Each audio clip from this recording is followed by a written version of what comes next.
Well, first of all, I think we should have empathy for the people dying at the front lines. That's the most important thing. And people have been dying, you know, it's like, how many more years is this supposed to go on? Yeah. And imagine if that was your son, your father, you know, what are they dying for? Yeah. What exactly are they dying for? That line that has the line of engagement has barely moved for 2 years. Yeah. There's a whole bunch of people dead in trenches for what? And I'll tell you what for what. It's like for the biggest graft machine that I've ever seen in my life. That's for what. It's unreal. Like the amount of money that is being taken in graft and bribery is disgusting. And so what's actually happening is that those you know, those poor guys are getting sent into a meat grinder for money. That's what's actually going on. Yeah. And it needs to stop. And it seems, I mean, Trump is so pragmatic on this. He's just looking at it and he's saying, it's Ukraine, it's not our country, it's not a NATO ally. I just want to see people not dying. I want to see on both sides. I mean, think about how so many young men have died in Ukraine that the army is starting to age out. The military is aging out. You got 40 and 50-year-old guys fighting in a war because there's nobody left that's not killed or maimed in their 20s. Yeah. That's the reality of it. Think about how many people that is. If you're a humanitarian at all, you just got to end the war. Like, no matter what. Just get it over with. Yes. People, they need to stop dying. Yeah.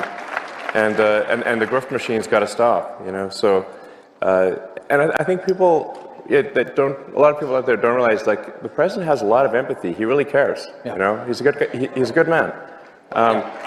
So. I got one more for you. I've been fascinated by you for a very long time. Thanks. I've never seen anybody that can, you know, do so many things at the same time. I mean, you've got the rockets, you got the cars. I've always wanted to ask you, what is it like inside your mind? Like, is it just 1,000 miles an hour? I mean, are you? Yeah. Is it just not? I mean, does it ever stop? Do you sleep? How much do you sleep? What's? Paint us a picture of inside of the mind of a genius. Like, how do you do all this? Can you answer that question? It's not an easy question. Yeah. I mean, my mind is a storm. Yeah. So, it's a storm. But I mean, let me maybe tell you something. Like, you didn't ask the question, but I think it's worth kind of nonetheless maybe just elaborating on something, which is, you know, I grew up in South Africa, but my morality was informed by America. I read comic books, you know, played Dungeons and Dragons, and